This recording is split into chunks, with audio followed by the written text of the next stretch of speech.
edashe koruna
Namaste Saraswata Devi.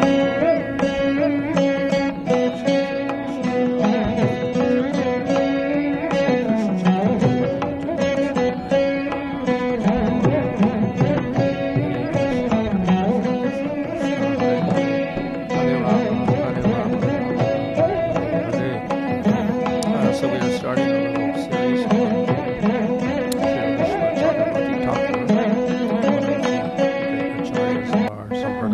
நமது சம்பிரதாயத்தில் மிக முக்கியமான ஆச்சாரியரான ஸ்ரீல விஸ்வநாத் சக்கரவர்த்தி டாக்கூரர் அவரை பற்றி இப்பொழுது நாம் இன்றிலிருந்து காணப்போகின்றோம். நீங்கள் எல்லோருக்குமே விஸ்வநாத் சக்கரவர்த்தி டாக்கூர் அவரை பற்றி பேர் தெரிஞ்சிருக்கும்னு நினைக்கிறேன்.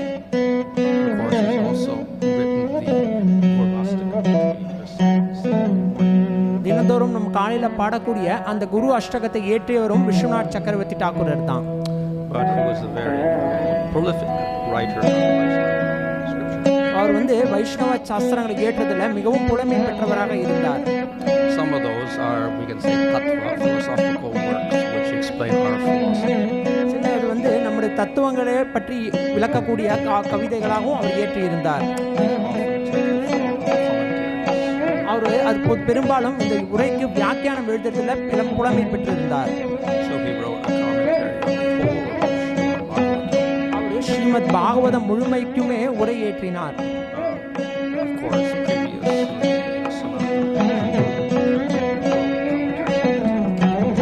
அதுக்கு முன்னாடியே 10வது காண்டத்திற்கு ஸ்ரீ ரூப கோஸ்வாமி மற்றும் சனாதன கோஸ்வாமி இருவருமே உரை ஏற்றினார்கள்.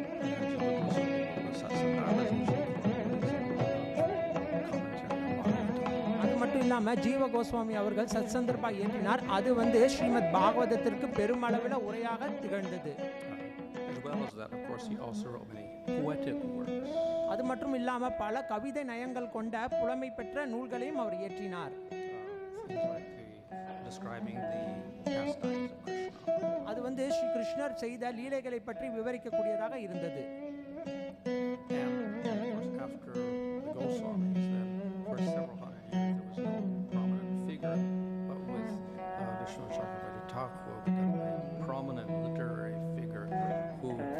Inspired all the Gaudiya Sampradaya. கோஸ்வாமிகள் மறைந்ததற்கு பிறகு பல நூற்றாண்டுகள் வந்து புலமை பெற்ற ஆச்சாரியர்கள் இல்லை. அதற்கு அப்புறம் பார்த்தீங்க அப்படின்னா விஸ்வநாத சக்கரவர்த்தி டாக்கூர் அவர்கள் மிகவும் புலமை பெற்று அங்கே இருக்கக்கூடிய மக்கள் அனைவருக்குமே ஆன்மீக முன்னேற்றத்திற்கான வழிகளை செய்து கொடுத்தார். So the present work that I'm going to explain is Madhurya Kadambini, which means Kadambini means a group of clouds. இப்போ நம்ம பார்க்கக்கூடிய இன்றைய நூல் மாதுரிய கதம்பினி. கதம்பினி அப்படின்னா மேகத்தின் கூட்டம்னு சொல்லலாம். And of course it's a Madhurya Kadambini, very sweet clouds. அது மட்டும் இல்லாம மாதுரிய கதம்பினி அப்படின்னா மிகவும் இனிமையான ஒரு மேகமாக நாம் நினைக்கலாம். And of course what clouds do is they sprinkle rain. மேகம் என்ன செய்யும் அப்படின்னா மழையை வந்து பூமிக்கு கொடுக்கும். So of course rain has a negative aspect. மழைக்கு பாதகமான விளைவுகளும் இருக்கின்றது. You get all wet. எல்லா இடமும் ஈரமாக்கிடும். Causes floods. அது மட்டும் இல்ல வெள்ளம் அப்படி உருவாகும். But the good aspect is it causes growth. ஆனால் இதில் இருக்கக்கூடிய சாதகமான நல்ல விஷயம் என்ன அப்படின்னா வளர்ச்சிக்கு அது உதவி செய்கின்றது. So therefore these rain clouds of mercy give growth to the creeper of bhakti. ஆகவே இந்த மேகமானது நமது பக்தி ஆகிய செடிக்கு நமக்கு உறுதுணையாக வளர்ச்சிக்கு உதவி செய்கின்றது. So bhakti is compared to a plant. பக்தி என்பது ஒரு செடிக்கு ஒப்பிடப்படுகின்றது. And plants their nature is to grow. செடி அப்படின்றதோட இயற்கையே வளர்ச்சி பெறுவது தான். So bhakti's nature also is to grow. பக்தியினோட இயற்கையுமே வளர்ச்சி பெறுவது தான். But we also have unfavorable circumstances etc which will impede the growth. ஆனா இதுக்கு வளர்வதற்கு சாதகமான ஒரு சூழ்நிலைகளும் தேவைப்படுகின்றது. So therefore we have to have proper conditions and then bhakti will grow. ஆகவே நமக்கு அதுக்கு சாதகமான சூழ்நிலையை உருவாக்கி கொள்ளும்போது பக்தியானது நன்றாக வளர்கின்றது. And we see that in most cases the plant does not suddenly grow. ஆனால் நாம் பெரும்பாலான விஷயங்களில் பார்க்குறோம் இந்த செடியானது உடனடியாக வளர்ச்சி பெறுவது இல்லை. Of course we have the story of Chaitanya Mahaprabhu who planted a mango seed. நம்ம ஒரு கதையை கேள்விப்பட்டிருக்கோம். சைத்தன்ய மகாபிரபு அவர்கள் ஒரு மாங்கொட்டையை வந்து பூமியில் பதிச்சார். And while they're doing kirtan, the seed sprouted and grew up and then it began to give mangoes. அவர் கீர்த்தனை செய்ய ஆரம்பித்த உடனே அந்த செடியில் அந்த மாங்கொட்டையிலேருந்து ஒரு பெரிய மரமாகி அது வந்து மாம்பழத்தை உடனடியாக கொடுத்துச்சு. However, in most cases plants take some time to mature. ஆனால் பெரும்பாலான விஷயங்களில் இந்த மரம் அப்படின்றது வளர்வதற்கு பல காலங்கள் எடுத்துக்கொள்கின்றது. And they grow through different stages. அந்த வளர்ச்சியிலே பல நிலைகள் இருக்கின்றது. So we of course get a seed and the seed begins to sprout. நம்ம முதல்ல விதைக்கிறோம், அந்த விதையானது முளை விடுகின்றது. Then there's 2 leaves. அதுக்கப்புறம் இலைகள் கொடுக்கின்றது. More leaves come out. அதுக்கப்புறம் அதிக அளவில் இலைகள் வருகின்றது. It gets bigger and bigger. அதுக்கு மேலே பெருசாக வளர்ந்து கொண்டே போகின்றது. Gets stronger. அதுக்கப்புறம் நல்ல வலிமை பெறுகின்றது. Then it gets flowers. அதுக்கப்புறம் பூ கொடுக்கிறது. Then it gets fruit. அதுக்கப்புறம் தான் பழத்தை கொடுக்கின்றது. So the growth of bhakti is similar to that. நம்மளுடைய பக்தியும் இதுக்கு வந்து ஒப்பிடப்படுகின்றது, இதற்கு சாதகமாக தான் இருக்கின்றது. So because most of the devotees are performing sadhana bhakti, they will go through these different stages. பெரும்பாலான பக்தர்கள் சாதன பக்தியை பயிற்சி செய்வதனால இந்த பல நிலைகளை அவர்கள் தாண்டி செல்ல வேண்டியது இருக்கின்றது. And by understanding the favorable and unfavorable aspects by which we can go from stage to stage, we can get some assistance so that we can grow bhakti properly. ஆகவே எந்த நிலைகளில் சாதகமான விளைவுகள் பாதகமான விளைவுகளை தெரிஞ்சு கொண்டு அதற்கு ஏற்றபடி நம்ம பயிற்சி செய்தோம் அப்படின்னா நமது பக்தி வளர்வதற்கு இந்த விஷயங்கள் உறுதுணையாக அமையும். So of course in the Chaitanya Charitamrita there the example is giving of planting the seed of bhakti in the favorable heart and then cultivating the bhakti. Chaitanya சரிதாமிரதத்தில் இந்த பக்தியாகிய செடியானது வளர்க்கப்பட்டு அதற்கப்புறம் எப்படி நமக்கு பலன்கள் வழங்குகின்றது என்பதை பற்றி பல விஷயங்கள் கொடுக்கப்பட்டு இருக்கின்றது.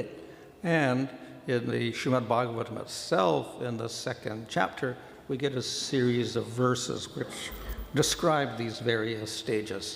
பாகவதத்தினுடைய 2வது அத்தியாயத்திலுமே இந்த பக்தியினுடைய நிலைகள் பல நிலைகளை பற்றி பல பதங்கள் கொடுக்கப்பட்டு இருக்கின்றது. In the work itself, Madhurya Kadambini, Vishwanath Chakravarti does not pay too much attention to giving quotations. இந்த மாதுரிய கதம்பினியில் இந்த கோட்பாடுகளை கொடுப்பதற்கு விஸ்வநாத சக்கரவர்த்தி டாக்கூர் பெரும்பாலும் முயற்சிக்கவில்லை. Usually in writing works on tattva, the acharyas will quote profusely. தத்துவங்களை பற்றி விளக்கும் போதும் பெரும்பாலும் ஆச்சாரியர்கள் பல கோட்பாடுகளை வழங்குவது வழக்கம். For instance, in Nectar Devotion, it's 90% quotations.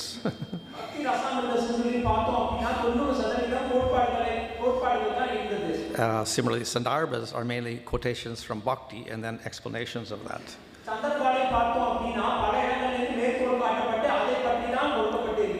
And in the commentaries of the acharyas, again, to support the meaning, they will quote.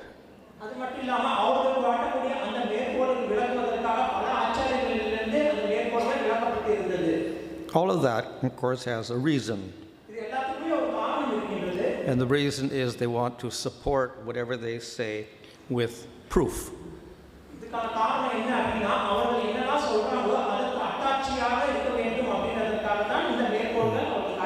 So we can say something, but we should support that with pramana.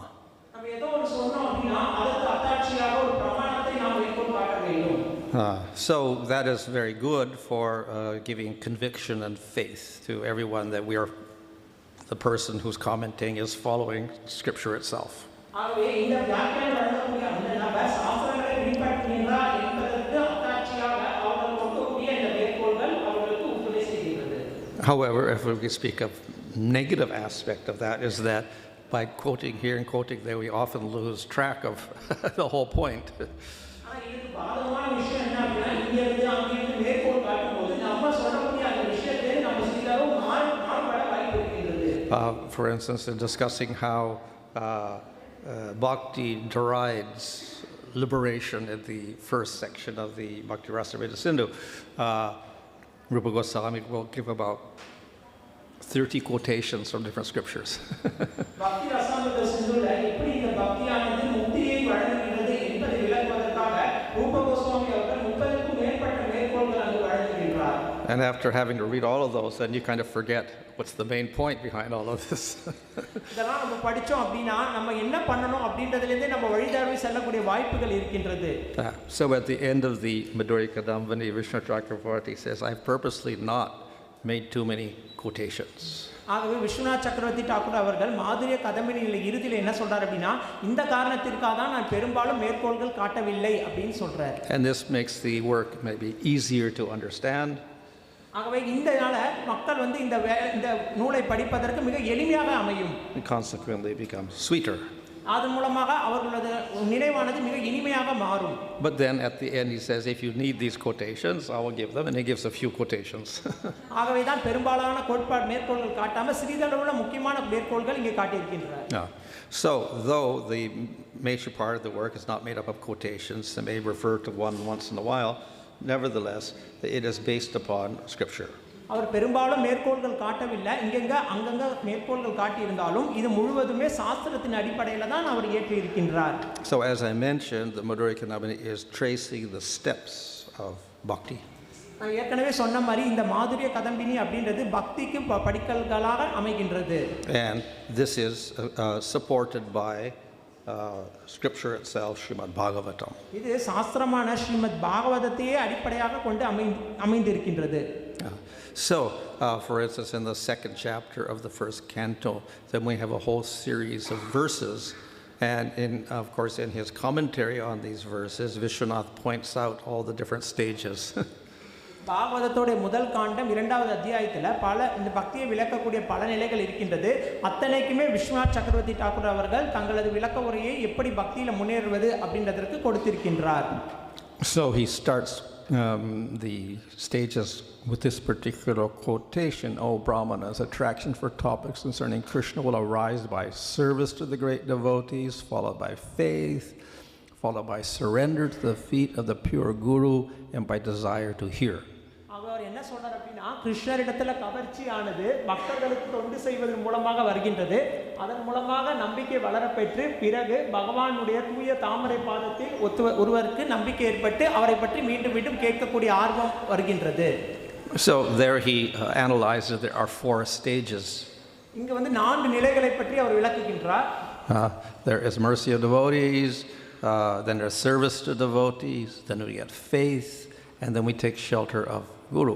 முதல்ல வந்து பக்தருடைய கருணை, இரண்டாவது பக்தர்களுக்கு தொண்டு செய்வது, அதன் மூலமாக நம்பிக்கை வளர்வது, அதற்கு பிறகு குருவுக்கு தொண்டு செய்வது. Then we get desire to hear. அதன் மூலமாக நாம் பகவானை பற்றி கேட்கக்கூடிய ஆர்வமானது வளர்கின்றது. And then the next verse, Krishna who purifies by the process of hearing and chanting, who is the benefactor of the devotees who hear about him, enters the hearts of the devotees and destroys their sins.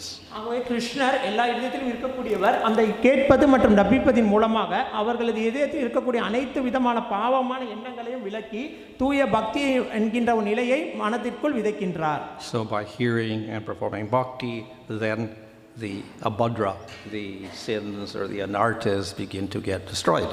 ஆகவே பகவானை பற்றி கேட்பது, பகவானை பற்றி நினைப்பு கூறுவதன் மூலமாக நம் மனதில் இருக்கக்கூடிய அபத்திரங்கள் அனைத்து பாவ விளைவுகளும் அழிக்கப்படுகின்றது. And then as the impediments to bhakti become generally destroyed by constant service to the devotees in Bhagavatam, the stage of Nishtata Bhakti to Bhagavan, who is praised by the great sages, becomes established. பகவானை பற்றி தொடர்ச்சியாக கேட்பது, பகவானுடைய பக்தர்களுக்கு தொண்டு செய்வதன் மூலமாக நமது மனதில் இருக்கக்கூடிய அனைத்து விதமான சஞ்சலங்களும், பக்திக்கு தடையாக இருக்கக்கூடிய அனைத்து விஷயங்களும் அழிக்கப்பட்டு தூய பக்தியான நிலையானது நமது மனதில் நிலைநிறுத்தப்படுகின்றது. So after Anartha Vritti we get Nishta stage of bhakti. அனர்த்த நிவர்த்திக்கு பிறகு நிஷ்டா பக்தியில் திடமான ஒரு நிலையானது ஏற்படுகின்றது. Okay. Then the mind becomes unaffected by lust, greed, anger, hatred, and illusion, which arise from Rajas and Tamas. That the mind becomes fixed in the form of the Lord at the stage of asakti and becomes satisfied. அதற்கு பிறகு மனமானது காமம், குரோதம், லோபம், If one has higher taste. இந்த காமம், பேராசை, கோபத்திலேருந்து ஒருத்தர் விடுபடுறாரு அப்படின்னா அவருக்கு உயர்ந்த சுவை கிடைச்சா மட்டும்தான் இந்த மாதிரி தாழ்ந்த சுவையிலிருந்து அவர் விடுதலை அடைய முடியும். And then the mind will become fixed in the Lord. So that is the asakti stage. அதற்கு பிறகுதான் ஒருவருடைய மனமானது பகவான் மீது நிலைநிறுத்தப்படுகின்றது. அந்த நிலை தான் அசக்தி நிலை அப்படின்னு சொல்றோம். So then the mind becomes joyful and satisfied on attaining rati. And finally, prema develops, accompanied by appearance of complete detachment. The devotee then experiences the Lord's four qualities, pastimes, powers, and sweetness. அதற்கு பிறகு மனமானது மிகவும் மகிழ்ச்சி அடைகின்றது, திருப்தி அடைகின்றது. இறுதியாக ஒரு பக்தியானது வளர்கின்றது. அதன் மூலமாக பௌதிக உலகத்திலிருந்து முற்றிலுமாக அவர் விடுதலை அடைகின்றார். அதற்கு பிறகு பகவானுடைய ரூபம், நாமம், லீலை மற்றும் குணத்தை அவரால் உணர முடிகின்றது. So here we get bhava, prema, and experience of rasa. பாவா, பிரேமா அப்படின்ற நிலையை செல்லும் பொழுது நாம் இந்த ரசத்தை பற்றிய உணர்வை அடைய இயலும். Ignorance is cut and all doubts are destroyed on seeing the Lord in the mind, and with the eyes all karmas are destroyed. பகவானை பார்க்கக்கூடிய அந்த கண்களானது அப்பொழுது அறியாமையானது முழுவதுமாக அழிக்கப்பட்டு பகவான் மீதான அன்பானது அதிகரிக்கின்றது. So here the point is one can see the Lord in the mind, one can see the Lord directly. ஒருவர் இதில் என்ன சொல்றாங்க அப்படின்னா, ஒருவர் மனதின் மூலமாக பகவானை பார்க்கலாம், ஒருவர் நேரடியாகவும் பகவானை பார்க்கலாம். So to summarize, Vishnu Chakravarti Thakur makes the little verse. இதுக்கு சுருக்கமாக விஸ்வநாத சக்கரவர்த்தி டாக்கூர் ஒரு பதம் சொல்கின்றார்.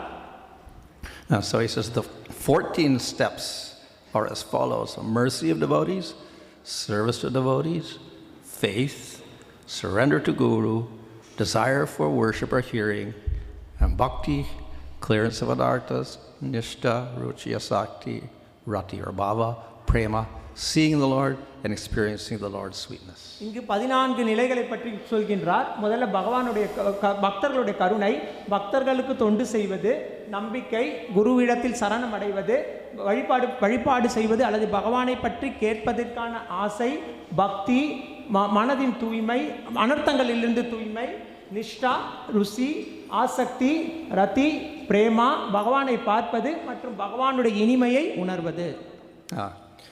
This is quite similar to Rupa Goswami's verse in the Nectar of Devotion. இது ரூப கோஸ்வாமி அவர்கள் பக்தி ரசாமிருதத்தில் சிந்து வழங்கக்கூடிய ஒரு பதத்திற்கு சமமானது.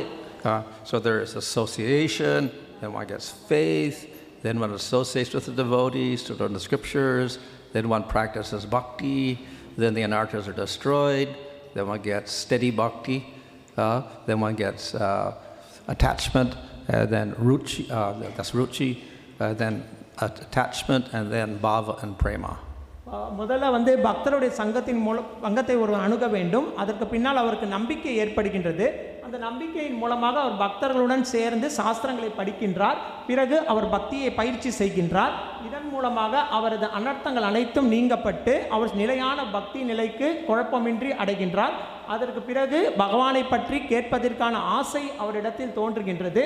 இது அவருக்கு தன்னிச்சையாக பாவா, பிரேமா என்கின்ற நிலைக்கு அவரை கொண்டு செல்கின்றது. So, like a plant, bhakti will manifest in stages for a person who starts sadhana.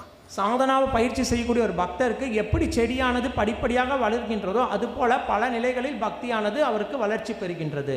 Now, the knowledge of this is useful for the person performing sadhana. ஆகவே இந்த ஞானமானது சாதன பக்தி செய்யக்கூடிய அந்த நபருக்கு மிகவும் உறுதுணையாக உதவியாக இருக்கின்றது. Just as if we take a plant and we grow it from seed, if we have knowledge of how to make it grow, then it grows quicker. நம்ம ஒரு செடியை வளர்க்கணும் அப்படின்னா ஒரு விதையை கிடைக்கிது, அந்த செடியானது எப்படி வளரும் அப்படின்ற ஒரு ஞானம் நம்ம இடத்தில் இருந்துச்சு அப்படின்னா உடனடியாக அந்த செடியானது நல்ல வளர்ச்சி அடைவதற்கு உதவியாக இருக்கும். If we know some things the plant doesn't like, then we avoid those things. அந்த செடிக்கு ஒத்துவடாத சில விஷயங்களை பற்றி தெரிஞ்சிருந்தா அந்த செடியால் அந்த அளவுக்கு வளர்ச்சி அடைய இயலாது. On the other hand, some things make the plant grow better. We will give those things to the plant. ஆகவே அந்த செடியானது நல்ல வளர்ச்சி அடைவதற்கு எது தேவையோ அதை கொடுத்தோம் அப்படின்னா அந்த செடி நல்லா வளரும். That will distinguish a good gardener from a bad gardener. இந்த ஒரு விஷயம் தான் நல்ல தோட்டக்காரரிலிருந்து கெட்ட தோட்டக்காரரிலிருந்து நல்ல தோட்டக்காரரை நமக்கு வித்தியாசப்படுத்தி காட்டுறது. So the devotee also is like that in cultivating bhakti. He has to have a little bit of knowledge. பக்தர்களும் இது போல தான் பக்தியை வளர்ச்சி செய்வதற்கு அவருக்கு ஞானமானது மிக அடிப்படையாக தேவைப்படுகின்றது. So this part is explained in the Chaitanya Charitamrita. இந்த பகுதியானது Chaitanya சரிதாமிரதத்தில் விளக்கப்பட்டிருக்கின்றது. So of course very famous verses are there about planting the seed of bhakti, etc. இந்த பக்தியாகிய விதையை விதைப்பது அப்படின்றத பற்றி ஒரு அழகிய பதமானது சைத்தன்ய சரிதாமிரதத்தில் இருக்கு. So by the mercy of Guru and Krishna one obtains the seed of bhakti. குரு மற்றும் கிருஷ்ணருடைய கருணையினால இந்த பக்தியான விதையானது ஒருவருக்கு கொடுக்கப்படுகின்றது. So in this process of course we also see that mercy of Guru is very important. நம்ம இங்க பார்க்கிறோம் ஒரு குருவோட கருணையானது மிக முக்கியமாக இருக்கின்றது. It's mentioned several times by Vishwanath Chakravarti Thakur. இதை வந்து விஸ்வநாத சக்கரவர்த்தி டாக்கூர் பல இடங்களில் அடிக்கடி சொல்கின்றார். At the same time we also understand here that he doesn't specify what type of guru. ஆனால் நம்ம இங்கே பார்க்குறோம் எந்த மாதிரியான குரு அப்படின்றத பற்றி அவர் தெளிவாக சொல்லலை. Usually we'll assume this means Diksha Guru. நாம் பொதுவாக இந்த குரு அப்படின்றது தீட்சை அளிக்கக்கூடிய குருன்னு நம்ம எடுத்துக்கிறோம். But actually that is not so. It refers to any guru. ஆனால் அது அப்படி இல்லை, அது எல்லா விதமான குருக்களையும் குறிக்கின்றது. And therefore we should not think that therefore it's only the Diksha Guru that can plant the seed for you and make it grow, etc. ஆகவே நம்ம தீட்சை குரு தான் நமக்கு அந்த விதையை கொடுக்குறார், தீட்சை குரு மூலமாக தான் அந்த செடியானது வளர்கின்றது என்பது அப்படின்னு நம்ம நினைக்கக்கூடாது. Okay, so then here Chaitanya Mahaprabhu explains that one should care for the plant by becoming a gardener. இங்கே சைத்தன்ய மகாபிரபு ஒரு தோட்டக்காரனாகி அந்த பக்தியாக செடி வளர்வதற்கு மிக கவனத்துடன் இருக்க வேண்டும்னு சொல்றார். And if you water the seed, which means you perform devotional activities, bhakti begins to grow. அந்த பக்திக்கு நீராகிய இந்த பக்தி செயல்களை நம்ம செய்வதன் மூலமாக ஒருவரிடத்தில் இருக்கக்கூடிய பக்தி வளர்ச்சி அடைகின்றது.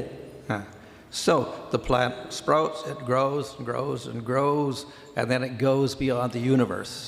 அந்த செடியானது முளை விடுகின்றது, அது பின்ன வளருது வளருது வளருது வளர்ந்துக்கிட்டே இந்த பிரபஞ்சத்தை தாண்டி போகிறது.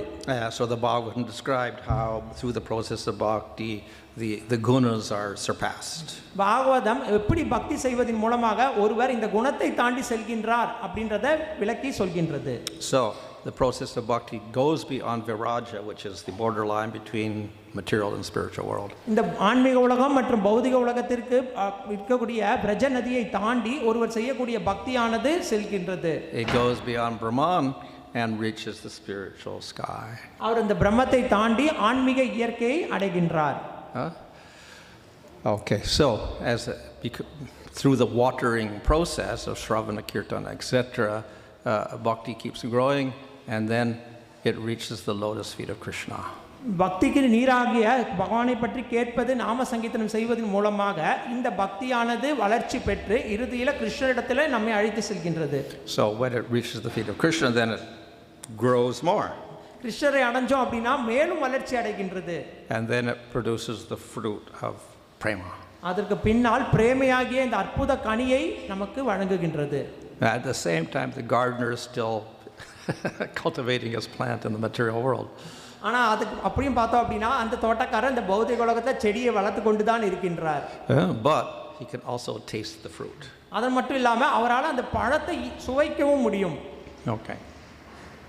So then he also elaborates this even further and say the plant won't grow if you commit offenses. அது மட்டும் இல்லாமல் அவர் சொல்றார், இந்த நம்ம அபராதம் செஞ்சோம் அப்படின்னா அந்த பக்தி அந்த மரமானது வளர்ச்சி அடையாது. Particularly the mad elephant offense of offending the devotee. குறிப்பாக இந்த மத யானை அபராதமாகிய பக்தர்களுக்கு அபச்சாரம் செய்வது இங்கே சொல்றாரு. So the mad elephant comes and breaks up the creeper. அந்த ஒரு மதம் கொண்ட யானை வந்து பாத்தீங்க அப்படின்னா தோட்டத்துல பூந்து அத்தனை செடிகளையும் நாசம் செஞ்சு விடுகிறது.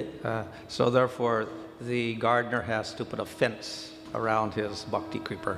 ஆகவே அந்த தோட்டக்காரரானவர் தனது பக்தி செடியை சுற்றி வேலியை பாதுகாப்பிற்காக அமைக்க வேண்டும். And sometimes we get unwanted weeds growing up also. சில சமயங்களில் தேவையற்ற கிளைகள் அந்த செடியை சுற்றி வளர்வதையும் நாம் பார்க்கிறோம்.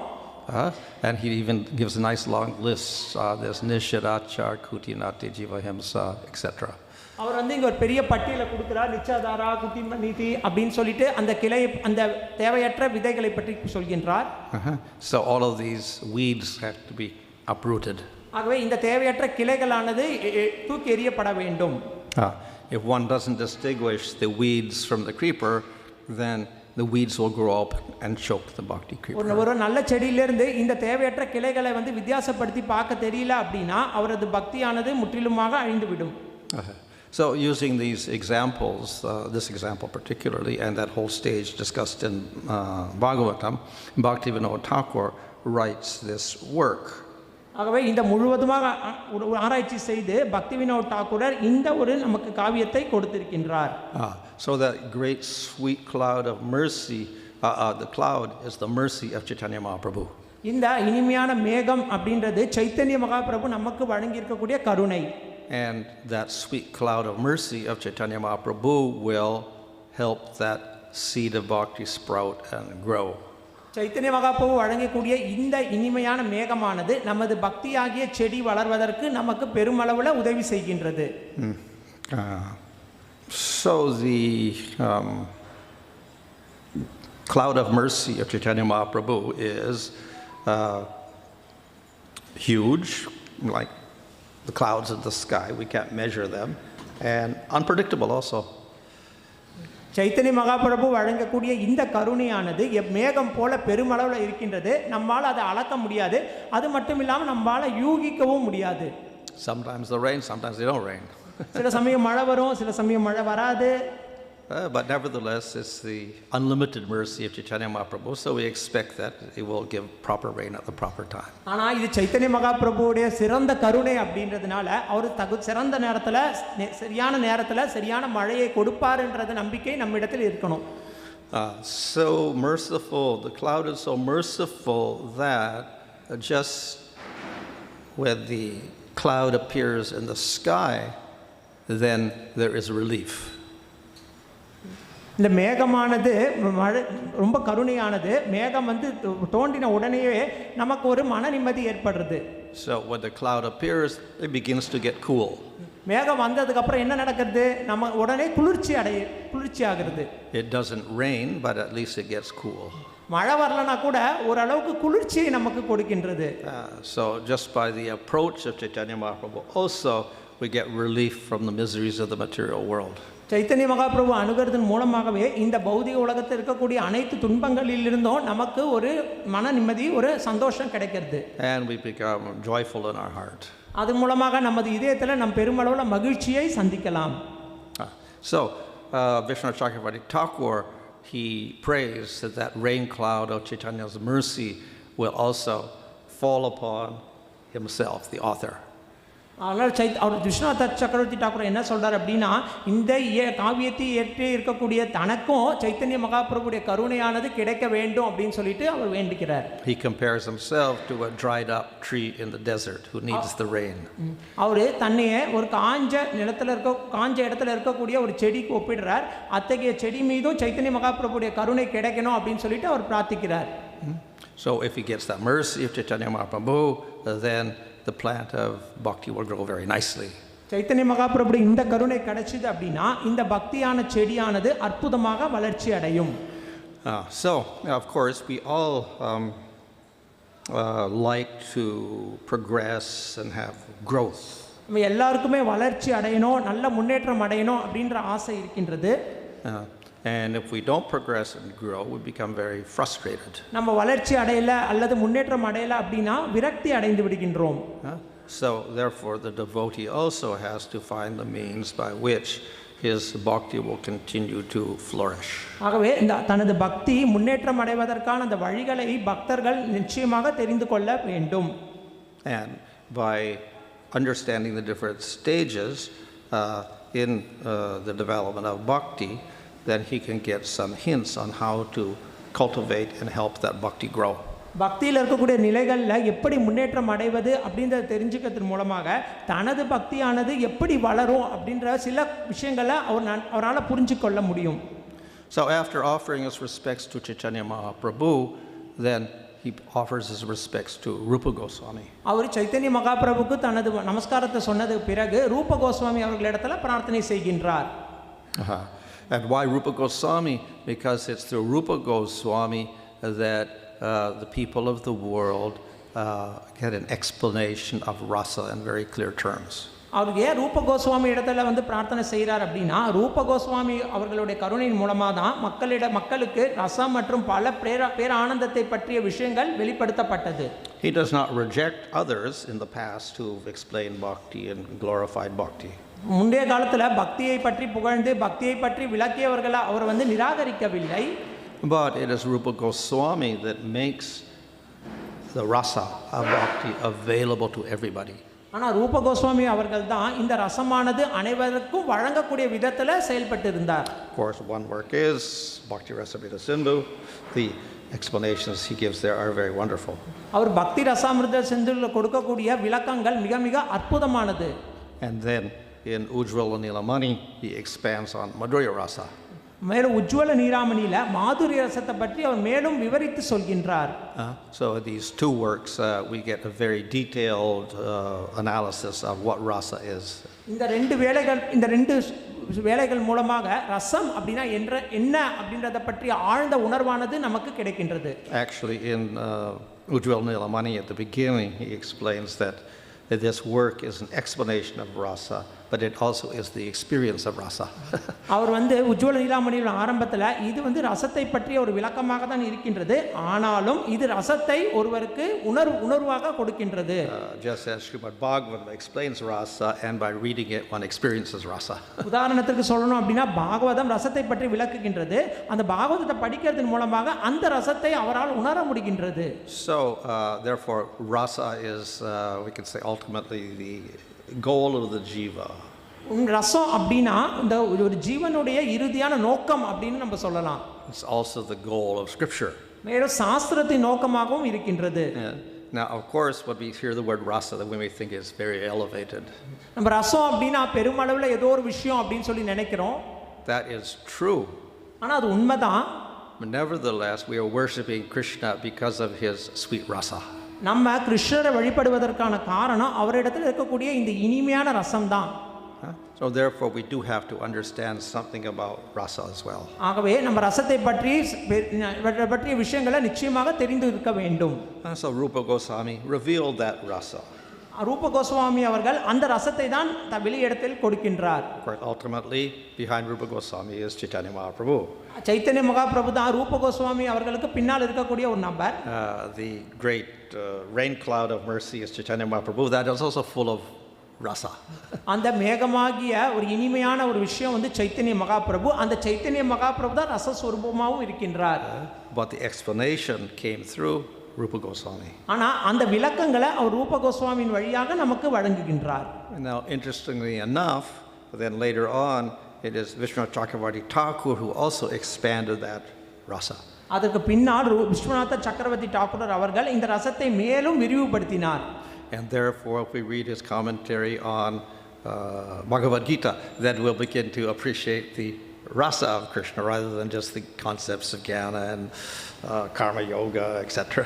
நம்ம விஸ்வநாத் சக்கரவர்த்தி டாக்கூர் அவர்கள் பகவத்கீதைக்கு வழங்கக்கூடிய அந்த விளக்கத்தை படித்தோம் அப்படின்னா அப்போதான் நம்மளால உண்மையாலே பாராட்ட முடியும் ஞானம் கர்மம் இதற்கெல்லாம் தாண்டி பகவானுடைய இனிமையானது எவ்வளவு முக்கியமானதுன்றதை நம்மளால உணர முடியும்.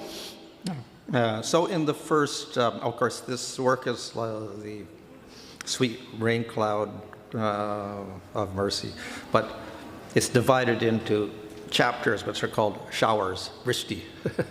இந்த இனிமையான மேகம் அப்படின்றது வந்து ஒரு பெரிய விஷயமா இருக்கு. அதற்கு பின்னால் சாரல் அப்படினு பகுதியாக நமக்கு பிரித்து கொடுக்கின்றார். So this first shower of mercy, or the first chapter, of course, gives the introductory matter and then begins to explain bhakti in general. முதல் அத்தியாயம் அதாவது முதல் சாரல்ல வந்து பார்த்தீங்க அப்படின்னா இந்த மேகத்தின் இந்த இனிமையை பற்றிய அடிப்படையான விஷயங்களை சொல்லிட்டு அதற்கு பின்னால் அவர் மேலும் விரிவுபடுத்தி சொல்ல ஆரம்பிக்கின்றார். How to get the mercy, how to develop faith, etc. முதல்ல எப்படி கருணையை பெறுவது, அதற்கு பின்னால் நம்பிக்கையை எப்படி வளர்ப்பது அப்படின்றத விளக்குகின்றார். So he actually begins at this point of talking about rasa. அப்பதான் அவர் இந்த ரசம் அப்படின்ற ஒரு தலைப்பை பற்றி பேச தொடங்குகின்றார். And then he begins by quoting from Upanishads. அதற்கு பின்னால் உபநிஷங்களிலிருந்து மேற்கோள் காட்டுவதன் மூலமாக தனது செயலை தொடங்குகின்றார். Now of course Upanishads we usually don't think of as being very much full of rasa. நம்ம உபநிஷங்கள்ல பார்த்தோம் அப்படினா பெருமளவு ரசத்தை பற்றி சொல்லிருப்பாங்க அப்படினு நம்மளால நினைக்க முடியாது.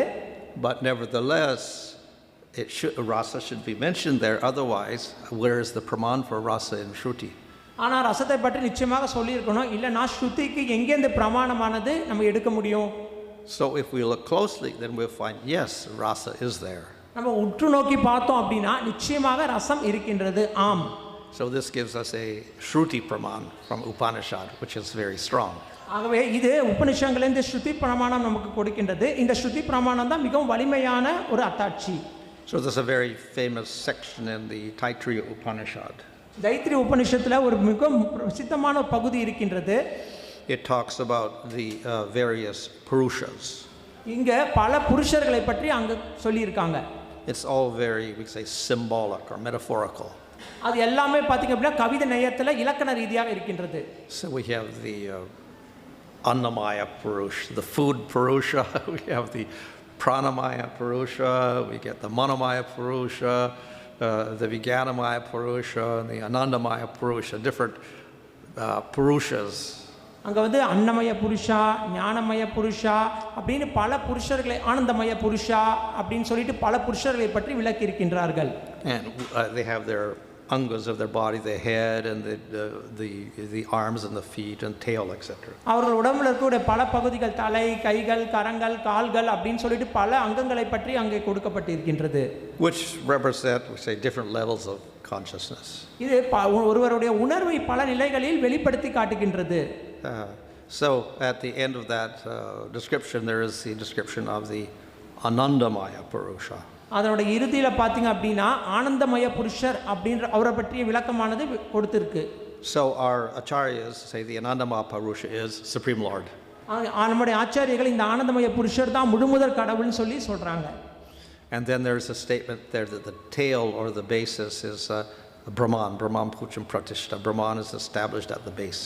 அதுக்கு பின்னால் அவருடைய கால் அப்படின்றது பிரம்மம் தான் இறுதியாக அவருடைய காலாக சொல்லப்பட்டிருக்கின்றது. Now of course some people will interpret this as okay, Brahman is full of ananda. சில பேர் வந்து பிரம்மம் அப்படினா பூரண ஆனந்தம்னு சொல்லிட்டு முரண்பாடாக சொல்லலாம். But our acharyas all say the Anandamaya Purusha means Bhagavan. ஆனா நமது ஆச்சாரியர்கள் ஆனந்தமய புருஷா அப்படினா அது முழுமுதற் கடவுளை மட்டுமே குறிக்கின்றதுன்னு சொல்றாங்க. And Brahman is simply preliminary. ஆனா பிரம்மம் அப்படின்றது ஒரு அடிப்படையான ஒரு விஷயம். As Krishna says in Bhagavad Gita, I am the basis of Brahman, so ultimately the most important element is Bhagavan, and Brahman is simply an aspect of him. ஆகவே பகவான் கீதையில தெளிவா சொல்றார், நானே பிரம்ம ஸ்வரூபமாக இருக்கின்றேன், ஆனா இறுதியாக பகவானை தான் வழிபட வேண்டும். சோ பகவான் தான் முழு முதற் கடவுள். பிரம்மம் என்பது அவருடைய அடிப்படையான ஒரு விஷயம். However, right after that, then there's this other statement, Rasovai Saha. Saha means the Lord. So the Lord is Rasa. அதற்கு பின்னால் ரசைவை சஹா அப்படின்ற ஒரு வாக்கியம் இருக்கு. அதோட அர்த்தம் என்னன்னா பகவான் தான் ரசமாகவே இருக்கின்றார். And attaining that rasa, the jiva becomes blissful. அந்த ரசத்தை அடைஞ்சோம் அப்படினா எல்லா ஜீவன்களுமே மிக பேரானந்தத்தை அடையலாம். So there we find in Taittiriya Upanishad we have the mention of rasa being the essential nature of the Supreme Lord. ஆகவே தைத்திரிய உபநிஷத்துல பார்க்கிறோம் இந்த ரசமானது கொடுக்கப்பட்டிருக்கின்றது. இந்த ரசம் தான் முழுமுதற் கடவுளுடைய மிகப்பெரிய சிறப்பு அம்சம். Now we cannot say that this refers to Brahman. ஆகவே நம்ம சொல்ல முடியாது இது எல்லாமே பிரம்மனை குறிக்கின்றதுன்ட்டு. Because nowhere else do we see that Brahman is rasa. நம்ம எங்கேயுமே பார்க்கல பிரம்மம் அப்படின்றது ரசம் வாய்ந்ததாக பார்க்கவில்லை. And rasa itself implies two persons. ரசம் அப்படினாலே இரண்டு நபர்களை ஒத்து இருக்கக்கூடிய ஒரு விஷயம். Brahman is non-dual, one, Advaita. ஆனா பிரம்மம் அப்படின்றது ஒண்ணுதான், அத்வைதம். So there is no rasa in Brahman. ஆகவே தான் ரசம் என்பது பிரம்மனில் இல்லை. So therefore rasa is inherent in the Supreme Lord because he associates with devotees. ரசம் என்பது முழுமுதற் கடவுளுக்குள்ளே இயல்பாக இருக்கின்றது, ஏனா அவர் பக்தரோட தொடர்புல இருக்கின்றார். And what is the result? Bliss for the Lord, bliss for the jiva. அதனோட விளைவு என்ன? பகவான் பேரானந்தம் அடைகிறார், பக்தர்களும் பேரானந்தம் அடைகிறாங்க. So one experiences actual bliss by realizing and serving Supreme Lord. ஆகவே ஒருவர் முழுமுதற் கடவுளுக்கு சேவை செய்வதன் மூலமாக தான் மிகுந்த பேரானந்தத்தை அனுபவிக்கின்றார். And what we call ananda in Brahman is not real ananda. பிரம்மன்ல கிடைக்கக்கூடிய ஆனந்தம் என்பது நிச்சயமாக உண்மையான ஆனந்தம் இல்லை. It is merely the absence of suffering. அங்க என்ன சொல்றோம் அப்படினா அங்க துன்பம் என்பது இல்லை, அதுதான் அங்க ஆனந்தம்னு சொல்றாங்க. So therefore Vishnu Chakravarti gives a nice Shruti Praman to show the significance of Bhagavan and rasa. ஆகவே இந்த ஸ்ருதி பிரமாணத்திலிருந்து இந்த பகவான் மற்றும் ரசத்திற்கான உறுதுணை அத்தாட்சியானது பெருமளவில் கொடுக்கப்பட்டிருக்கின்றது. So this is essential especially for those who accept Bhagavatam as the final pramana. பாகவதத்தை இறுதியான பிரமாணம் ஏற்றுக்கொள்ளக்கூடிய அனைவருக்குமே இது வந்து மிக முக்கியமான ஒரு விஷயம். So Bhagavatam establishes Bhagavan over Paramatma and Brahman. Bhagavatam என்பது பகவான் தான் பரமாத்மா மற்றும் பிரம்மனை தான் காட்டி மிக உயர்ந்தவர்னு நிச்சயமாக சொல்கின்றது. What distinguishes Bhagavan from Paramatma? பகவானை பரமாத்மா மற்றும் பிரம்மனிலிருந்து வேறுபடுத்தி பாட்டக்கூடிய விஷயம் என்ன? It's rasa. ரசம் தான். So with Bhagavan, the devotee establishes a relationship with the Lord and there's experience of rasa. பகவான் இடத்துல மட்டும்தான் பக்தனானவர் ஒரு உறவுமுறையை மேற்கொள்கின்றார், அதன் மூலமாக ரசத்தை அவரால் அனுபவிக்க முடிகின்றது. So this is one of the fundamental conclusions of Srimad Bhagavatam. ஆகவே தான் ஸ்ரீமத் பாகவதத்தினுடைய அடிப்படையான முடிவுகள்ல இந்த முடிவு மிக முக்கியமானதாக இருக்கின்றது. So we're talking about the stages of bhakti, but it is essential first to accept the position of the Supreme Lord. நம்ம பக்தியோட நிலைகளை பற்றி பேசுகின்றோம். முதல்ல பகவானோட நிலையை நாம் உறுதிப்படுத்திக் கொள்ள வேண்டும். And of course there are many forms of the Lord who have rasa, but then the ultimate form is Krishna. பகவானுடைய பல ரூபங்கள்ல ரசங்கள் வெளிப்படுத்தப்படுகின்றது. இறுதியான ரசம் மிகுந்த ரூபம் கிருஷ்ணருடைய ரூபம் மட்டும்தான். Just to how much time is that? Till what time, Prabhu?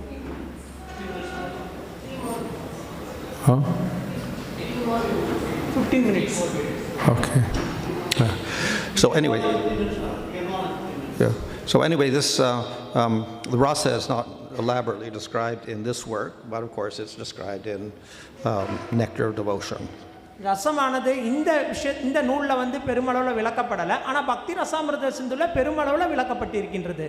So rasa is the experience that arises between the devotee and the Lord. பகவான் மற்றும் பக்தர்களுக்கு இடையே வெளிப்படுத்தப்படக்கூடிய அந்த உணர்வு தான் ரசமாக தோற்றமளிக்கின்றது. It is through this relationship that the Lord experiences bliss.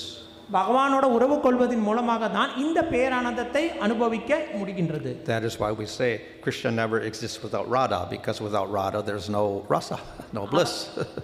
அதனால தான் சொல்றோம் கிருஷ்ணர் ராதையை விட்டு பிரிவதே கிடையாது. ராதையை விட்டு பிரிஞ்சார் அப்படினா அங்க ரசம் என்பது இருப்பதில்லை. So similarly the devotee experiences bliss by this relationship with the Lord. அது போல தான் பகவானோட உறவு கொள்வதன் மூலமாக தான் பக்தருக்கு உயர்ந்த ஆனந்தமானது கிடைக்கின்றது. But that rasa is variegated. ஆனா அந்த ரசமானது பல வகைகள்ல இருக்கின்றது. It is constantly changing. அது மாற்றம் அடைந்து கொண்டே இருக்கின்றது. this is unlike the rasa of the material world. ஆனா இந்த விஷயம் வந்து இந்த பௌதிக உலகத்தில் இருக்கக்கூடிய ரசத்திலிருந்து முற்றிலும் வேறுபட்டது. In the material world, we also have rasas. We have what, sweet rasa, bitter rasa, sour rasa, salty rasa, what is it, astringent rasa, like this. இந்த பௌதிக உலகத்தில் பார்த்தோம் அப்படின்னா கசப்பான ரசம், புளிப்பான ரசம், உவர்ப்பான ரசம், இனிப்பான ரசம், துவர்ப்பான ரசம்னு பல ரசங்கள் இருக்கின்றது. And generally, you cannot just eat one rasa.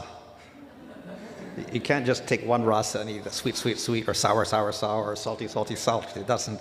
It's not very tasty. ஆனா இந்த உலகத்துல பார்த்தோம் அப்படின்னா எப்பவுமே இனிப்பான ரசத்தையோ இல்லை எப்பவுமே கசப்பான ரசத்தையோ இல்லை எப்பவுமே துவர்ப்பான ரசத்தையுமே சாப்பிட்டுட்டே இருக்க முடியாது. So therefore we have expert cooks who combine the rasas in spectacular ways that makes it more tasty. ஆகவே தான் சிறப்பான சமையல்காரர் என்ன பண்ணுவாங்க அப்படின்னா இது எல்லாத்தையுமே ஒன்றா சேர்த்து அதை வந்து நம்ம சுவையாக சாப்பிட்ற விதத்தில் நமக்கு வழங்குவாங்க. So therefore we have different sweets, but it's not just sugar. We have various sweets, but it's not just made out of sugar. ஆனால் பல இனிப்புகள் இருக்குது, அவை எல்லாமே வந்து பார்த்தீங்க அப்படின்னா சர்க்கரை நிறைந்ததாக இருக்குன்னு சொல்ல.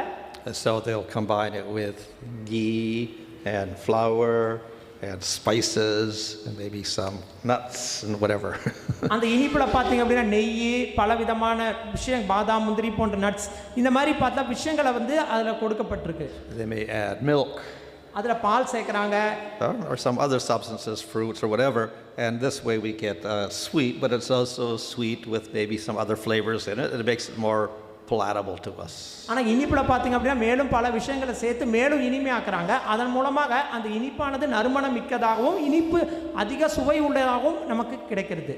So spiritual rasa is similar. இது மாதிரி தான் ஆன்மீக ரசமும் இருக்கின்றது. It has various elements in it which are adjustable. அதுல பல விஷயங்கள் வந்து மாற்றத்திற்கு உட்படக்கூடிய விஷயங்கள் அதற்குள்ளே இருக்கின்றது. Of course there are also very basic tastes, so we have sakya, vatsalya, madhurya, etc. அடிப்படையான சுவையான சக்கியா, வாத்சல்யா போன்ற அந்த விஷயங்களும் அங்க இருக்கின்றது. But even within one rasa like sakya for instance, then there are variations at all times. உதாரணத்துக்கு சக்கிய ரசம் எடுத்துக்கிட்டோம் அப்படின்னா அந்த சக்கிய ரசத்துக்குள்ளேயே பலவிதமான மாற்றங்கள் இருக்கின்றது. There are variations between each individual friend of Krishna. They're all slightly different. கிருஷ்ணருடைய நண்பர்களுக்குள்ளே பார்த்தீங்க அப்படின்னா ஒவ்வொருத்தர் ஒவ்வொரு விதமான நிலைகளில் இருக்கின்றார்கள். And then in a particular person in his relationship with Krishna, let's say Subal or Sridama, then even that rasa is variable. நம்ம உதாரணத்துக்கு சொன்ன சுதாமா, ஸ்ரீதாமா போன்றவர்கள் கிருஷ்ணர் இடத்துல வச்சிருக்கக்கூடிய அந்த ரசமுமே பார்த்தீங்க அப்படின்னா மாற்றத்திற்கு உட்பட்டது. The taste keeps changing according to the emphasis on certain elements. அங்க இருக்கக்கூடிய அந்த உலோகத்தின் தாக்கத்தின் மூலமாக அவர்களது சுவையானது ஒவ்வொரு நிலைகளிலுமே சற்று மாறிக்கொண்டே இருக்கின்றது. So we have the 5 basic elements mentioned here. இங்க பாத்தீங்கன்னா 5 அடிப்படையான விஷயங்கள் கொடுக்கப்பட்டிருக்கு. These are discussed in detail in the second part of the Nectar of Devotion. இது பக்தி ரசாமிர்த சிந்துவுடைய இரண்டாவது பகுதியில மேலும் விரிவாக கொடுக்கப்பட்டிருக்கின்றது. So of course the basis of everything is vibhava. இது எல்லாத்துக்குமே அடிப்படையான விஷயம் என்னன்னு பார்த்தோம் அப்படின்னா விபாவா. You need 2 persons. 2 நபர்கள் தேவைப்படுகின்றது. You need devotee and you need Krishna. பக்தர் மற்றும் பகவான். We cannot have rasa with one person. ஒரு இடத்துல மட்டுமே ரசமானது வெளிப்படுத்தப்படுவது இல்லை. So we need 2 persons. So that's called the vibhava. 2 நபர்கள் வேணும், அதுதான் விபாவா அப்படின்னு சொல்றாங்க. Technically it's called alambana. Alambana. அதை வந்து அலம்பனா அப்படின்னு சொல்லி சொல்றோம். So there's the asraya and the vishaya. The devotee is the asraya, Krishna is the vishaya. பக்தர் வந்து அஸ்ரயாவா இருக்காரு, பகவான் வந்து விஷயாவாக இருக்கின்றார். Now of course in the devotee and in Krishna there is great variety. பக்தர் மற்றும் பகவான் இடத்திலே பாத்தீங்கன்னா பல ரகங்கள் இருக்கின்றது. So Krishna has various aspects of his form, his age, etc. கிருஷ்ணருடைய ரூபம் மற்றும் அவருடைய லீலைகள் பல நிலைகள்ல இருக்கு, பல விதங்கள்ல இருக்கு. He has attractive ornaments, etc. அவர் அணிஞ்சிருக்கக்கூடிய அந்த ஆபரணங்கள் அதுவும் மிக கவர்ச்சியாக இருக்கின்றது. He has his activities, his speech, etc. அவர் செய்யக்கூடிய லீலைகள் மிக இனிமையாக இருக்கின்றது. So there are also various attractive elements in Krishna which will stimulate the devotee's rasa. ஆகவே பக்தருடைய ரசத்தை தூண்டக்கூடிய பல அற்புதமான விஷயங்கள் கிருஷ்ணனிடத்தில் இருக்கிறதன் மூலமாக பக்தர் ஈர்ப்படைகின்றார். So all that's included in vibhava. இவை அனைத்துமே விபவாத்தில் இருக்கின்றது. And so we have devotee and Krishna, and then they have a relationship of love that is called the sthai bhava or the bhava. பகவான் பக்தர்கள் இருவரும் இருக்கின்றார்கள், அவர்கள் இருக்கக்கூடிய உறவானது இருக்கின்றது, அதை ஸ்தாய் பாவம்னு சொல்றோம். And it could be Shanta, Dasya, Sakya, Vatsalya or Madhurya. அது வந்து சாந்தம், தாஸ்யம், சக்கியம், வாத்சல்யம் மற்றும் மாதுரியம் எந்த ரசத்திலும் இருக்கலாம். But that itself is not rasa. ஆனா அதுவே ரசம்னு நம்ம சொல்ல முடியாது. That has to combine with the other elements. அது மற்ற விஷயங்களோடையும் அது சேர்ந்து கொள்ள வேண்டும். Yeah? So we get the basic sthai bhava, let's say dasya, which is maybe compared to sugarcane juice. நம்ம அடிப்படையான ஸ்தாய் பாவத்தை தாசிய ரசத்தை எடுத்துப்போம். தாசிய ரசம் அப்படின்றது ஒரு கரும்பு சாருக்கு நம்ம ஒப்பிடலாம். But sugarcane juice in itself, if you're taking it all the time, it's not so tasty. நம்ம கரும்பு சாறை எப்பவுமே குடிச்சிட்டே இருந்தோம் அப்படின்னா அது எப்பவுமே நமக்கு இனிப்பாக இருக்காது. So maybe you have to mix it with ginger and lemon and whatever else. அதோட நம்ம இஞ்சி, எலுமிச்சை பழம் அப்படினு சொல்லிட்டு இதெல்லாம் சேர்த்து குடிக்கும்போது அது நல்லா இருக்கும். So the sthai bhava will mix with the other elements, the anubhava, sattvika bhavas and vyabhacharya bhavas along with the vibhava, and then we get the rasa. நம்ம அந்த ஸ்தாய் பாவத்தை அனுபவா, சாத்விக பாவம், விபச்சாரி பாவாவோட கலக்கும்போது நமக்கு ரசமானது மேலும் சுவையாக இருக்கின்றது. So the anubhavas are external actions. அனுபவா அப்படின்றது வெளித்தோற்றமான செயல்கள். Like singing and dancing and cooking, etc. உதாரணத்துக்கு பாடுறது, ஆடுறது, சமையல் செய்யறது. This obviously will produce pastimes with the actions. இது வந்து பாத்தீங்க அப்படினா நம்ம செய்யக்கூடிய செயல்களுடைய ஒரு விஷயத்தை நமக்கு பிரதிபலிக்கின்றது. So in other words, the rasa is very active. It's a sthai bhava relationship, but it's expressed through actions over time. இந்த ஸ்தாய் பாவா அப்படின்றது நம்ம செய்யக்கூடிய செயல்கள்ல பல விதமாக அது வெளித்தோற்றம் காட்டப்படுகின்றது. And for a particular individual, of course, at various times he will do various actions. குறிப்பாக பல உயிர்வாழ்க்கையிலுமே பல விதங்கள்ல பல நிலைகள்ல அது வெளிப்படுத்தப்படுகின்றது. And of course Krishna will respond to each of these actions in various ways. ஆனா கிருஷ்ணர் இந்த அனைத்து செயல்களுக்குமே நிச்சயமாக அவர் பிரதிபலிப்பு செய்கின்றார். And the devotee will also experience various satisfactions, different satisfaction according to how Krishna responds. கிருஷ்ணர் எப்படி பிரதிபலிப்பு செய்கிறாரோ அதற்கேற்றார் போல பக்தர்களும் பாத்தீங்க அப்படினா பல நிலைகள்ல மகிழ்ச்சி அடைகின்றார்கள். So then we get the sattvika bhavas, which are external symptoms but involuntary. நம்ம சாத்விக பாவத்தை பார்த்தோம் அப்படினா இது வெளித்தோற்றமானது, சில சமயங்கள்ல வந்து அது செயலுக்கு அப்பாற்பட்டது. Such as fainting or crying or perspiring or shivering of the body, etc. உதாரணத்துக்கு பாத்தீங்கன்னா மயிர் கூச்சல் ஏற்படுறது, மயக்கம் வருது, மூர்ச்சை அடையிறது, தொண்டை கரகரக்கிறது போன்ற செயல்கள். So these actually arise from intense vyabhacharya bhavas. இது மாத்தம் அப்படினா ஆழமான விபச்சாரி பாவத்தின் தோற்றமாக வெளிப்படுத்தப்பட்டது. Which are the vyabhacharya bhavas are minor emotions which appear and disappear. இந்த விபச்சாரி பாவம் அப்படின்றது அப்பப்ப அங்கங்கே தோன்றி மறையக்கூடிய ஒரு பல உணர்வுகள்.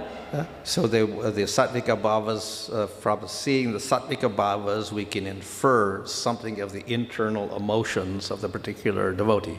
சாத்விக பாவத்தின் மூலமாக ஒரு பக்தருக்கு உள்ளே இருக்கக்கூடிய அந்த ஆழமான உணர்வுகள் சில சமயங்களில் பிரதிபலிப்பாக வெளிப்படுத்தப்படுகின்றது. So all of these combine together and then they will produce the rasa. இவை எல்லாமே சேர்ந்து ஒருவருக்கு ரசமாக வெளிப்படுத்தப்பட்டது. Now, so as I said, the rasa keeps varying because they have various actions over time and then various sattvika bhavas, vyabhacharya bhavas, etc. mixing. So we'll get very great variation in the one particular rasa of one particular devotee. இந்த பல நிலங்கள் அந்த ரசங்கள் பல விபச்சாரி பாவங்கள், பல செயல்கள், பல உணர்வுகள் மூலமாக ஒரு குறிப்பிட்ட பக்தருக்கு ஒரு குறிப்பிட்ட ரசமானது ஒரு நேரத்தில் அவருக்கு காட்டப்பட்டது. It is like colors. We have basic colors. உதாரணத்துக்கு பார்த்தோம்னா வண்ணத்தை சொல்லலாம். நமக்கு பல விதமான வண்ணங்கள் இருக்கின்றது. Of course, I think in computers they have 4 colors and then they get 6 million or how many million colors they get out of that on a high-grade computer or something. Anyways, it's on blue, green, yellow, and red, I think, isn't it?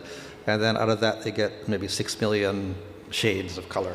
பச்சை, நீலம், blue, green, மஞ்சள் போன்ற இந்த 4 வண்ணங்களை சேர்க்கும் போது நமக்கு பல கோடிக்கணக்கான வண்ணங்கள் கிடைக்கின்றது கலவையின் மூலமாக. So similarly, we get the 5 basic elements, and out of that we can get very, very great variety. ஆகவே இந்த அடிப்படையான 5 விஷயங்களை வச்சு பல ரகங்கள்ல நமக்கு உணர்வுகள் கிடைக்கின்றது. And it all involves the individual devotee and his own choice of action, etc., to produce all of this. அது ஒரு குறிப்பிட்ட உயிர்வாழிகள் அவர் செய்யக்கூடிய அந்த செயல்களின் அடிப்படையில் அவருக்கு தோற்றத்தை கொடுக்கின்றது. So though we may have the same elements in all the devotees, each devotee does things differently, so we get all sorts of different varieties of things out of the same colors. நம்ம பார்த்தோம் அப்படின்னா ஒரே வண்ணத்தை வச்சு ஒரே 4 வண்ணங்கள் சேர்க்கிறது மூலமா பல வண்ணங்கள் கிடைக்கிற மாதிரி ஒரே பக்தரிடத்துல இந்த பல உணர்வுகள் பல தோற்றத்தில் வெளிப்படுத்தப்படும். So no one can ever count the number of pictures you could produce out of 4 colors on the computer. இந்த 4 வண்ணத்தை வச்சு எவ்வளவு கிடைக்கும் அப்படின்றத ஒருவரால யூகிக்க முடியாது. The individual can always produce something new. ஒவ்வொரு உயிர்வாழிகளுமே ஒவ்வொரு நேரத்திலும் புதுசா கண்டுபிடிச்சிட்டே இருக்காங்க. So in this way, the devotee, through his interaction with Krishna and Krishna's interaction with the devotee, they're always producing newer and newer bliss out of their particular rasa. அவர் இடத்துல இருக்கக்கூடிய குறிப்பிட்ட ரசத்தின் மூலமாக பக்தர் பகவான் இடத்துல கொள்ளக்கூடிய உறவு, பகவான் பக்தர் இடத்தில் கொள்ளக்கூடிய உறவின் மூலமாக புதுவான ரசங்கள் வெளிப்படுத்தப்பட்டு கொண்டே இருக்கின்றது. But of all the forms of God, of Bhagavan, Krishna is the ultimate manifestation of all rasas.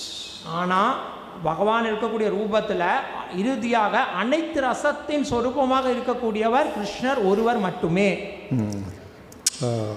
Okay, I think we have to stop there. Okay. Question? No questions.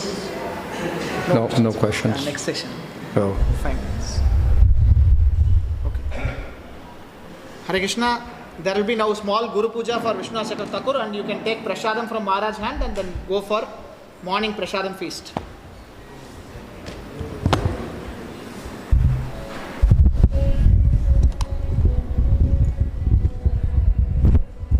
Plate. Pardon. Someone can sing Guru Puja. Pro padrela.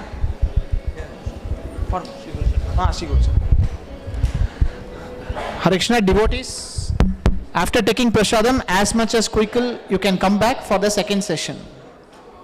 Shri Guru Charana Padma Kevala Bhakti Sadma Shri Guru Charana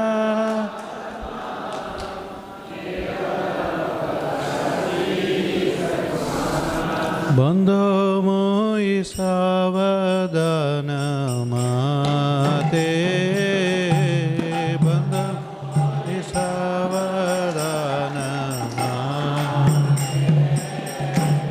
Jahara prasade bai E bhavatoriya jahai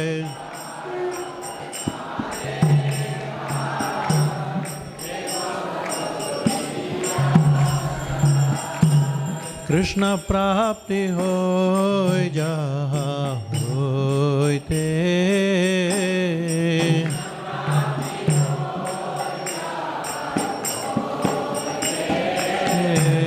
Guru mukha padma vakya chitete koriya hai kya Guru padma vakya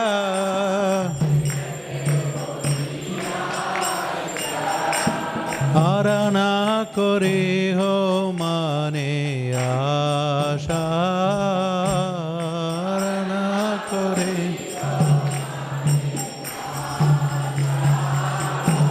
Shri Guru charane rati jaise uttama gati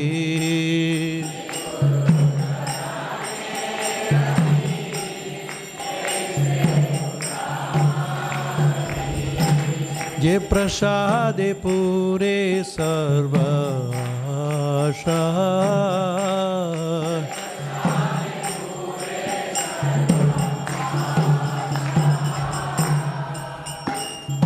चक्षुदान दिल से जन्मे जन्मे प्रभु से दिव्य ज्ञान हृदय प्रकाशित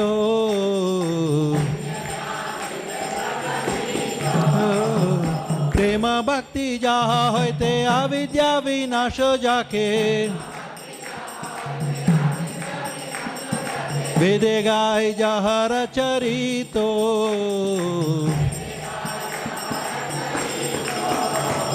श्री गुरु करुणा सिंधु आदम जनर बंधु लोकेनाथ लोकेर जीवाना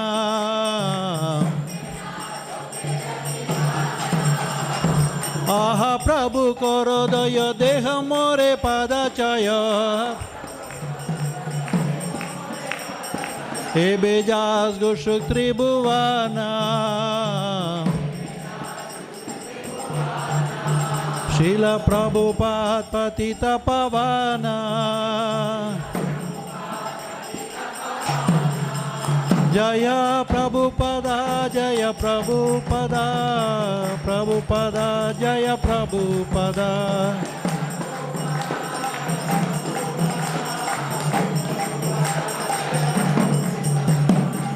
नमो ओम विष्णुपदाय कृष्णपृष्ठाय भूतले श्रीमते भक्ति वेदांत स्वामिन्निति नामिने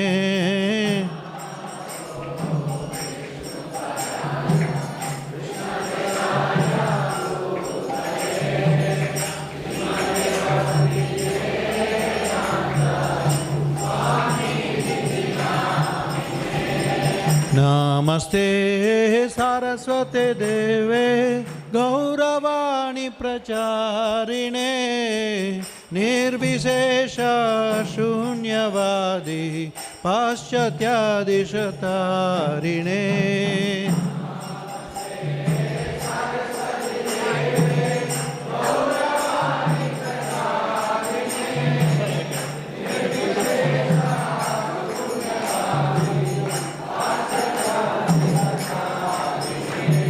श्री कृष्ण चैतन्य प्रभु नित्यानंद श्री अद्वैत गदाधर शिवसदि गौर भक्त वृंद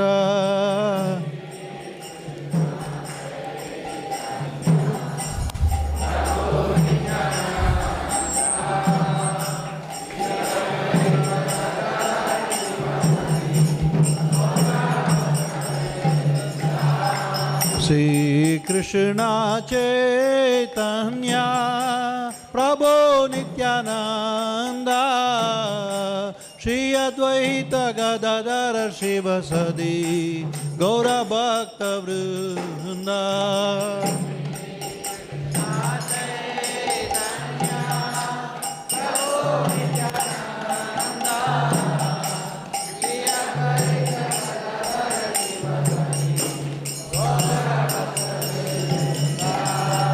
श्री कृष्ण चैतन्य प्रभु नित्यानंद श्री अद्वैत गदाधर शिवसदि गौर भक्त वृंद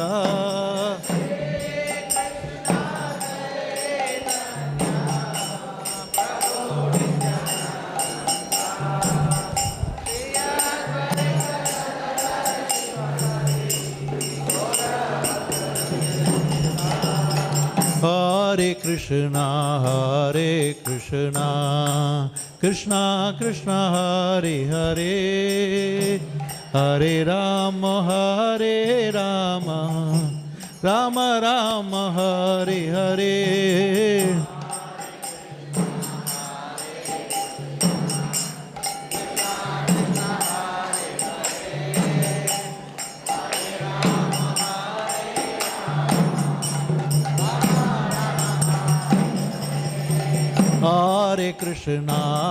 हरे Krishna Krishna Krishna Hare Hare Hare Rama,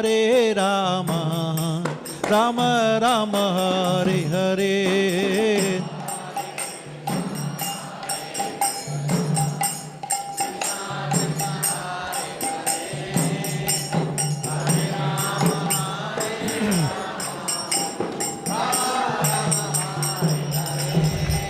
Hare Krishna, Krishna Krishna, Hare Hare, Hare Rama, Rama Rama, Hare Hare. Hare Krishna,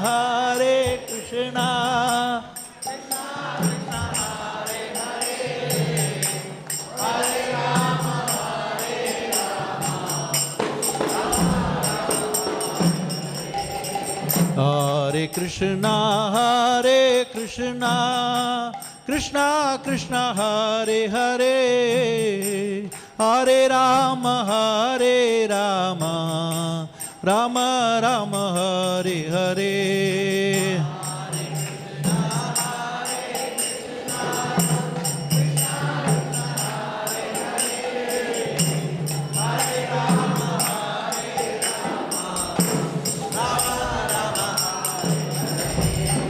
Hare Krishna, Krishna Krishna, Hare Hare, Hare Ram, Ram Ram, Hare Hare. Hare Krishna, Krishna Krishna.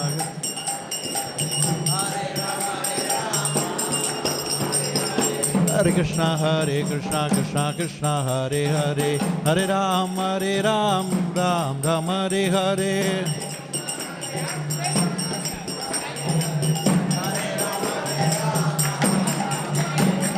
Hare Krishna, Krishna Krishna, Hare Hare, Hare Ram, Ram Ram, Hare Hare.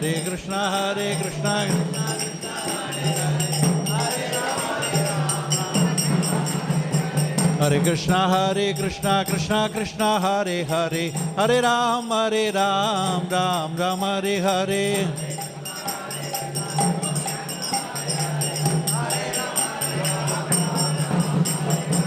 Hare Krishna, Krishna Hare Hare, Hare Ram, Ram Hare Hare.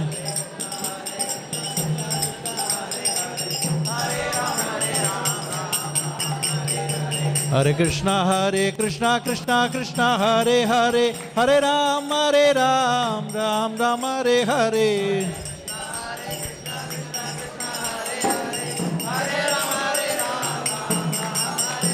Hare Krishna, Krishna Hare Hare, Hare Ram, Ram Hare Hare.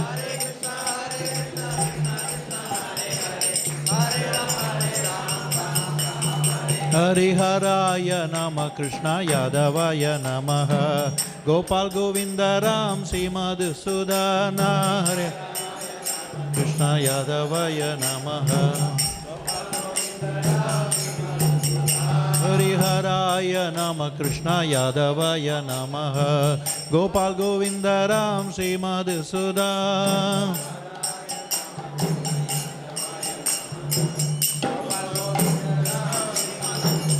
Hare Haraya Nama Krishna Yadavaya Namaha, Yadavaya Madhavaya Keshavaya Namaha.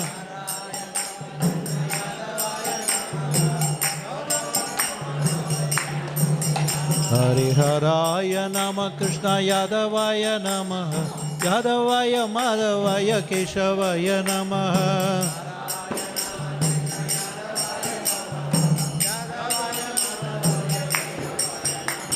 Gopal Govinda Ram Madhusudana, Giridhari Gopinath Madana Mohana. Gopal Govinda Ram Madhusudana, Gopal Govinda Ram Madhusudana, Giridhari Gopinath Madana Moha.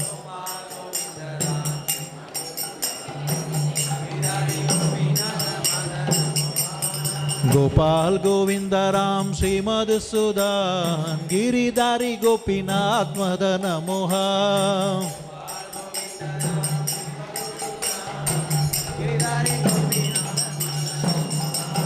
Shri Chaitanya Nityananda Shri Advaita Sita Hari Guru Vaishnava Bhagavata Gita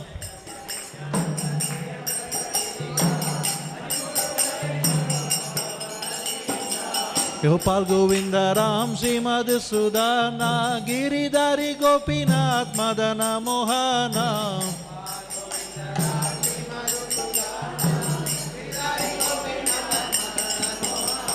Shri Chaitanya Nityananda Shri Advaita Sita Hari Guru Vaishnava Bhagavata Gita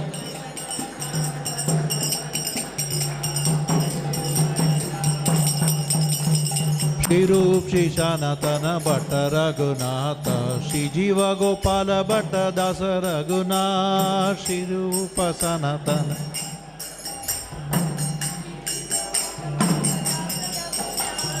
Shri Rup Shri Sanatana Bhatta Raghunatha Shri Jiva Gopala Bhatta Dasa Raghunatha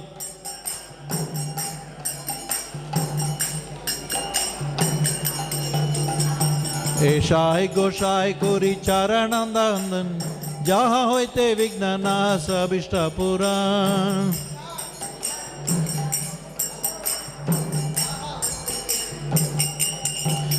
Hare Krishna, Krishna Krishna, Hare Hare, Hare Rama, Rama Rama, Hare Hare.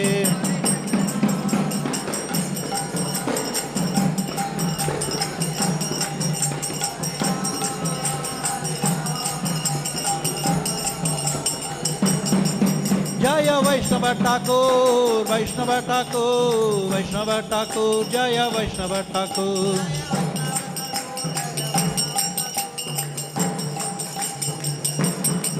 Jaya Jaya Prabhupada, Prabhupada, Prabhupada, Prabhupada.